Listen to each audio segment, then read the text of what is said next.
बिस्मिल्लाहिर्रहमानिर्रहीम। अस्सलाम वालेकुम रहमतुल्लाहि व बरकातुहू। सवाल पूछने वाले हैं मोहम्मद सकलैन हैदराबाद से ही इनका तल्लुक़ है। कहते हैं कि मुफ्ती साहब, बाज़ लोग कहते हैं कि अगर जन्नात या तवीज़ात का असर हो तो मोची जो जूते सी रहा हो उसके हाथ धोकर पानी पी लिया जाए तो जन्नात और तवीज़ात का असर ख़त्म हो जाता है।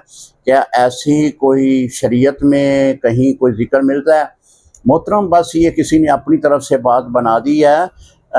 मोची यानी जूता सीने वाला शख्स जो है वो मुख्तलिफ़ किस्म के लोगों के जूते सीता होगा। कोई जूते के ऊपर नजासत लगी होगी, कोई नीचे लगी होगी, उसके हाथों के साथ नजासत लगी होगी। तो इस तरह अगर आप उसके हाथ धोकर पानी पिएंगे तो इससे जन्नात तवीज़ात का असर कैसे ख़त्म होगा? वो तो खुद नजस है, वो नापाक पानी है।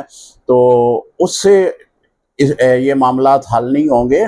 इसका हल कुरान में है, कुरान में तलाश किया करें। सूरत फलक और नास आखिरी दो सूरतें 3-3 बार पढ़ के पानी पे दम करके पिए या फिर हाथ पे दम करके अपने जिस्म पर फेर लें। आप पर जादू, तवीज़ात का असर जो भी आप समझ रहे हैं वो ख़त्म हो जाएगा। लेकिन इस तरह के जो लोगों के अंदर बातें मशहूर हैं, इस पर अमल ना किया करें। आप किसी अपने करीबी दारुल इफ्ता में जाएं, मुफ्तियान कराम से आप इसके बारे में ज़रूर आगाही हासिल किया करें।